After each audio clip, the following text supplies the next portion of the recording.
yeah, sometimes you just got to invest in yourself and take big risks and swings. And I could have done a much cheaper short film, but I really, you know, wanted to do this idea justice and take it there. And so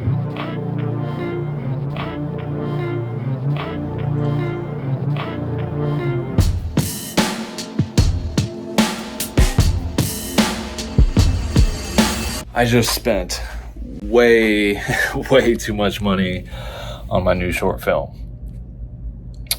It creates a warm, rich look while also softening and blooming your eyes. What's up? So we're about to, I'm working on a reel right now. Most of my mornings, to be honest, like, are spent making and posting reels to Prism, Tropic, my page, etc. I kind of handle a lot of the social media aspects of stuff. This reel in particular I didn't make. It was Julian. Shout out to Julian. He's one of my former mentees, and we hire him on a monthly basis to create content for us. But I'm posting this. We're in the new Prism setup, which you guys just saw us build yesterday. We're just prepping the camera, prepping to go out and do this shoot, testing out. Here's the new magnetic NDs. So we're gonna test those out, as well as the new magnetic Dreams, utilizing my new Fujifilm GFX 100S2. Will be, like I said, this channel is going to be more of like a vlog behind the scenes channel, and then we have a lot of content that we're planning to drop over on the Prism Lens Effects YouTube, so go subscribe to that. I'll link it in the description below. But we're going to be putting this camera to the test, bunch of really cool tests. It's old, honestly, it's like being touted as like a really good ultimate like video and photo camera, and that's one of the reasons I bought it, because it's like I can't shoot photos with my Red or take it on trips. It's just too big. And so just having something a little more universal in the photo video space that can do both and do it really well, that's why I picked up that. But yeah, we're testing new filters, testing a new camera, gonna give you guys a behind the scenes look of kind of that a little bit today. And yeah, if you want to see the really in-depth stuff on YouTube, go to the Prism Lens Effects YouTube channel. So let's get to it. So it is 5:30 in the morning right now, and I'm just quickly running down to the warehouse to get to editing because I'm launching my short horror film contest this Friday, and there's just so much work leading into the launch that I gotta do, from promo edits, the launch video, making sure the website with all the rules, contests, details, prizes, sponsors, submission, information, etc. is all good and locked to go. Different reels and promotional pieces, the sponsors are all set. So yeah, just it's been a wild week post shooting my film, which I can't wait to share a ton of BTS with you guys about that film. I'll share some of that on this channel, but I'll also be posting a series of behind the scenes, in-depth YouTube videos over on the Prism Lens Effects YouTube channel. We'll be doing some raw behind the scenes episodes over there, but I might share like a quick kind of highlight BTS on this channel. But beyond that, like I said, heading down there now to just get in a little bit of work. My son was in the ER last night really late, and I was supposed to go back down and work and get all of this done, but he had to go to the ER. Finger almost came off. It's just, I'm not good with that stuff. Blood, I'm squeamish. Anyways, I'm rambling now, but yeah, just quickly running down to get a little work done. Then I'm gonna head back to the house to help Chanel with breakfast like I do every morning, and then then I'm gonna come right back down here and get back to work again. Anytime you have like a week leading into some sort of launch, whether it's a new product, a contest, there's just a lot of work that goes into it, and I just like to be super prepared and dialed in, so putting in that extra effort this week.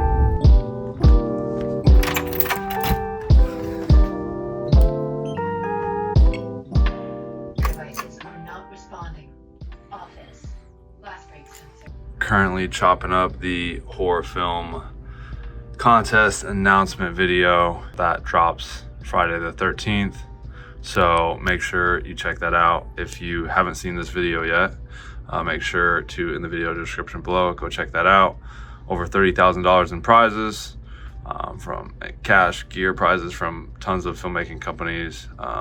This is my 6th year of hosting this contest. Very, very excited. I think days like this are just a testament to my true love and passion for what I do in my work. I mean, it's, you know, it was 5 in the morning when I got up to just like, you know what, I'm gonna run down to the warehouse real quick to get in 45 minutes of work, to then just head back home, to then come right back here again. I could have easily been like, you know what, whatever, I'm not gonna go down here. But I genuinely love what I do, from just filmmaking, Prism, running a business, the studios, editing. I just love what I do, and that's a blessing. And I don't know, you know, I don't want to say there's not too many people in the world that can say that, because I mean, I'm sure there are, but I really do want to, I'm grateful and want to thank God for blessing me with this, the ability, but then the passion to go with it. And I'm just very, very grateful, and I'm thankful for also you guys,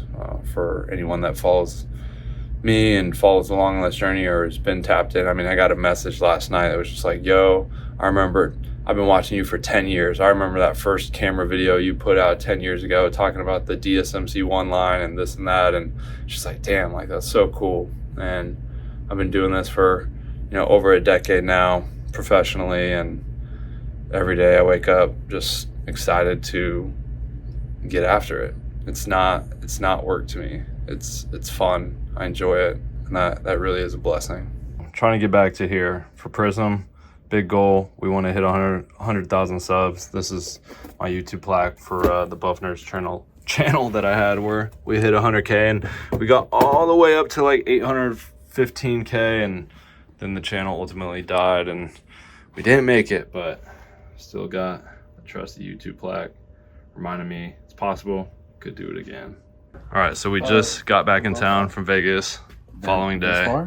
Which one do you mean? Tom and Marshall This is usually are working on the Amazon store right now. Oh, so you're saying it's above the shop. Yeah. what are you doing right now, Tom, Marshall? Yeah, basically kind of just rebuilding the Amazon store. Yeah. You know, been a minute to try to kind of build this all out, but it's really coming together. So now you can essentially shop our Prism Lens Effects filters on Amazon, and yeah, just kind of building like the site store. So Dope. It's What's this? You're putting the graphics together in Canva? right. yeah, I mean, obviously Canva gets dunked on for being like a whack design software, but for easily iterating different sizes, it's really easy to like pop in here, change text, change images. And what's really cool, why I like it, is a lot of time Amazon requires like different sizes, so you can actually change the sizes like really easy. I mean, you could probably do this in Photoshop too, which it's just like an extra step. So yeah, building out the assets in Canva, airdropping and populating in Amazon. Dope. Yeah, it's looking cool. Fire. All right, today's a sad day here at the Prism Lens Effects warehouse, and Tom is about to explain why. So essentially what really kind of catapulted Prism Lens Effects was basically a lot of like our effects filters, and like really the first filters and prisms we made were made inside of this. You may have seen it in some videos. Essentially, we kind of coined the term the oven, but we essentially used a UV based adhesive where you need to have UV lights to cure the glue. I'll actually open it to show you. So basically I built this little door because you can't look at UV light. It's actually how you could go blind, you know what I mean? So in doing the research, this company sells you these UV lamps, and then essentially we put our prisms under here on these rotating tables, and with the glue and the thread, like everything would like adhere, and we were making them all in Los Angeles, and it just got to be so costly and so like just so many little like design flaws, or like, oh, the glue didn't quite dry. So we like ended up kind of outsourcing manufacturing, but we've kept this for one filter in particular, which we just found that we can manufacture at a higher like production and a higher sort of quality. So we are essentially retiring the thing that kind of started our Breaking company. it all down today, throwing And, it all away. It's funny, in sort of taking down this shelf, we're pulling off things that we haven't seen in years. And this is one of the first sort of DIY, like you'll see it a lot in like woodworking. It's called a jig, which allows you to repeat something multiple times. So this jig is essentially kind of like, you know, you get these chromatic rods from this glass manufacturer, and they're about maybe 36 inches, 24 inches. But our filter is only a certain exact size. So I essentially made this from a self-healing thing from Joann's Fabric, a ruler from Joann's Fabric, and you would put the rod in and then cut it. And it basically, this is like the perfect size for when you cut it, you can place it in here. And like, don't get me wrong, like it was really fun to like really cut our teeth building and making our filters. But like, let's be honest, me and Jake are not like manufacturers. We're better served in the company going out and creating assets, going on a road trip and testing our filters, and leaving the manufacturing to like an actual team that has like the $1 million worth of equipment that's not a ruler and some reflective styrofoam. So anyways, it is a sad day. We're kind of just getting rid of things that literally don't need anymore, and it's just sort of unearthed like all of these old things. These used to be the screws that we put inside of our orb prison, right? So I spent days just grinding these things down. So essentially we'd get an orb the first orbs I had to drill them, and then I would put this little screw in there, and then actually for the glue to adhere, you kind of had to grind it down so the glue could like bite into it. So we had like an angle grinder. I mean, you'll probably loop a little B-roll shot of that. It was just really arduous, but yeah, end of an era. We don't need this stuff anymore, so we're just kind of thinning out our shelves and making room for new inventory. So something that I take great pride in regards to this horror short film contest is that it is free and it is fully self-funded by myself. I put up all my own time and money to make this thing happen, and I don't ask for any money in return to participate in this contest. And you know, there's not a film festival in this world where you get to participate for free. There's not. Even just like the recent, my short film Mirror Man just got accepted into a couple of the, film festivals in LA, one in Atlanta, etc. And not only did I have to pay to, not only do I subscribe to the submission service, of which I can submit films, but then I have to pay to submit to those individual film festivals. And then even after I was officially selected, I still had to pay again a fee to send them a file that they could get in the correct format to display in the theaters. And I get it, like there's costs associated with running these festivals, and there's costs associated to running mine as well. I mean, I put on an event and it is very costly, just with my personal time and the money I put up to run this thing for the film community. And I do it all. But that being said, there is a good amount of sponsors this year providing prizes to the winners. They're not paying me money to host this contest. It's simply putting up prizes to give to you all, to the top 3 winners. So I don't know, that's just something that, I take a lot of pride in.